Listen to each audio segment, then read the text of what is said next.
យន្តហោះចម្បាំងដ៏ទំនើបមួយដែលមិនមានប្រទេសសម្ព័ន្ធមិត្តរបស់អាមេរិកមួយណាអាចប្រើប្រាស់វាបានទោះបីជាប្រទេសទាំងនោះហ៊ានឲ្យតម្លៃថ្លៃយ៉ាងណាក៏ដោយវាជាយន្តហោះដែលអាចហោះហើរលឿនជាងល្បឿនសំឡេងដោយមិនចាំបាច់ប្រើប្រាស់បច្ចេកវិទ្យា Afterburners វាមិនអាចតាមដានដោយរ៉ាដានិងគ្រប់គ្រងផ្ទៃមេឃទាំងស្រុងសូម្បីតែមុនពេលសមរភូមិចាប់ផ្ដើមនេះគឺជាសាច់រឿងរបស់ F-22 Raptor ដែលអ្នកជំនាញជាច្រើននៅតែប្រសិទ្ធនាមថាជាស្ដេចនៃសមរភូមិលើអាកាសក្នុងកំឡុងឆ្នាំចុងក្រោយនៃសង្គ្រាមត្រជាក់សហរដ្ឋអាមេរិកបានចាប់ផ្ដើមព្រួយបារម្ភអំពីយន្តហោះចម្បាំងចំនួនចុងក្រោយរបស់សូវៀតដូចជា Mikoyan MiG-29 និង Sukhoi Su-27 កំពុងបង្ហាញសមត្ថភាពដ៏ខ្លាំងក្លាអ្នករៀបចំផែនការយោធាអាមេរិកបានមើលឃើញថាពួកគេត្រូវការអ្វីដែលទំនើបជាងនេះឆ្ងាយដើម្បីរក្សាអំណាចក្នុងសង្គ្រាមនៅលើអាកាសនៅឆ្នាំ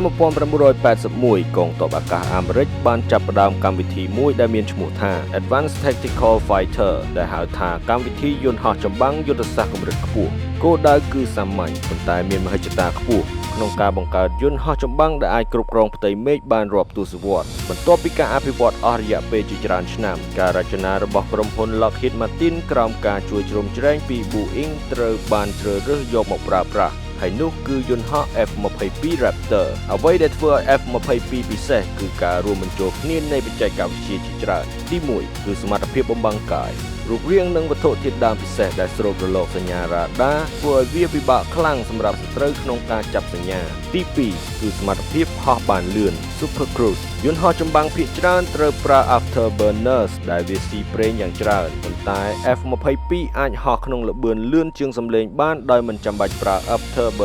Afterburners គឺជាការបាញ់បញ្ចូលឥន្ធនៈបន្ថែមទៅក្នុងចរន្តផ្សែងហើយដុតបញ្ឆេះវាម្ដងទៀតការធ្វើបែបនេះបង្កើតឲ្យមានការផ្ទុះទី2នៅខាងក្រោយម៉ាស៊ីនដែលបង្កើតបានជាកម្លាំងរុញច្រានយ៉ាងមហិមាប៉ុន្តែ F-22 មិនត្រូវការវានោះទេដែលនេះបានអនុញ្ញាតឲ្យវាហោះបានលឿនជាងឆ្ងាយជាងនិងពិបាកក្នុងការចាប់សញ្ញាក្នុងល្បឿនអតិបរមា F-22 អាចហោះបានដល់កម្រិត Mach 2ដែលស្មើនឹងជាង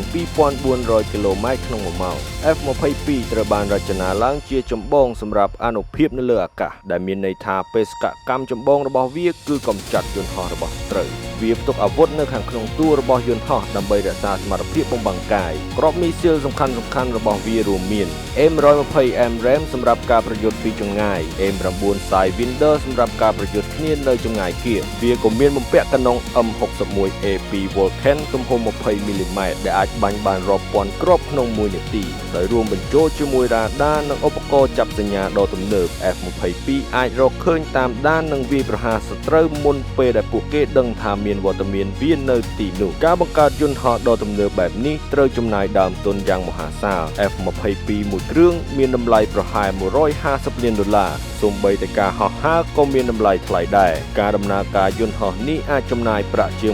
$60,000ក្នុង1ម៉ោងដោយសារតែបច្ចេកវិទ្យាដ៏រសើបនេះសហរដ្ឋអាមេរិកបានធ្វើការសម្រេចចិត្តដ៏កម្រមួយយន្តហោះ F-22 មិនត្រូវបានអនុញ្ញាតឲ្យលក់ទៅប្រទេសផ្សេងឡើយសូម្បីតែសម្ព័ន្ធមិត្តជិតស្និទ្ធបំផុតក៏មិនត្រូវបានអនុញ្ញាតឲ្យទិញវាដែរព្រោះមូលហេតុចម្បងគឺការការពារបច្ចេកវិទ្យា F-22 រួមបញ្ចូលនៅបច្ចេកវិទ្យាយោធាដ៏រសើបបំផុតមួយចំនួនដែលសហរដ្ឋអាមេរិកមិនធ្លាប់បានបង្កើតរួមមានការរចនាបំបាំងកាយកម្រិតខ្ពស់ប្រព័ន្ធរ៉ាដាដែលជាការសម្ងាត់បំផុតបច្ចេកវិទ្យាសង្គ្រាមអេឡិចត្រូនិកដ៏មានអានុភាពប្រព័ន្ធបញ្ចូលទិន្នន័យពីឧបករណ៍ចាប់សញ្ញាដ៏ទំនើប Sensor Fusion បច្ចេកវិទ្យាទាំងនេះផ្ដល់ឲ្យយន្តហោះនូវអត្ថប្រយោជន៍ដ៏មហិមានៅក្នុងសមរភូមិនៅលើអាកាសដើម្បីការពារអាថ៌កំបាំងទាំងនេះសភាសហរដ្ឋអាមេរិកបានអនុម័តច្បាប់មួយក្នុងឆ្នាំ1998ដោយហាមឃាត់ការនាំចេញ F-22 ទៅកាន់ប្រទេសក្រៅទាំងអស់ការព្រួយបារម្ភគឺសាមញ្ញណាស់ប្រសិនបើបច្ចេកវិទ្យានេះសូម្បីតែផ្នែកតូចមួយ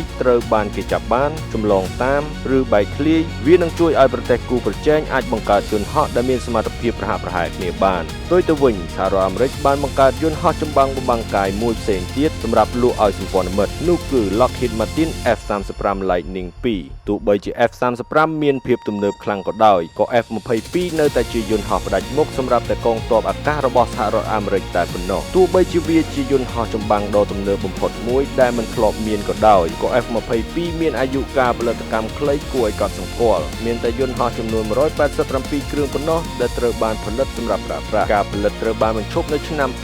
2011នៅពេលដែលយោធាអាមេរិកបានបង្វែរការយកចិត្តទុកដាក់ទៅលើយន្តហោះចម្បាំងបំបាំងកាយពហុមុខងារជំនាន់ថ្មីគឺ Lockheed Martin F-35 Lightning II រហូតមកដល់សព្វថ្ងៃនេះ F-22 Raptor នៅតែជាយន្តហោះចម្បាំងដណ្ដើមឧត្តមភាពនៅលើអាកាសដ៏មានអានុភាពបំផុតមួយដែលមនុស្សជាតិធ្លាប់បានបង្កើតឡើងការរួមបញ្ចូលគ្នានៃសមត្ថភាពបំបាំងកាយល្បឿននិងបច្ចេកវិទ្យាខ្ពស់បានធ្វើឲ្យវាក្លាយជានិមិត្តរូបនៃអំណាចនៅលើផ្ទៃមេឃសម័យទំនើបហើយខណៈពេលដែលយន្តហោះថ្មីបន្តលេចរូបរាងឡើងអ្នកជំនាញជាច្រើននៅតែជឿជាក់នៅលើរឿងមួយនៅពេលដែលនិយាយដល់ការគ្រប់គ្រងផ្ទៃមេឃ F-22 Raptor នៅតែជាយន្តហោះប្រមាញ់ដ៏គ្រោះថ្នាក់បំផុតនៅលើដែនអាកាសជួបគ្នានៅវីដេអូក្រោយជាមួយ Tactical Vision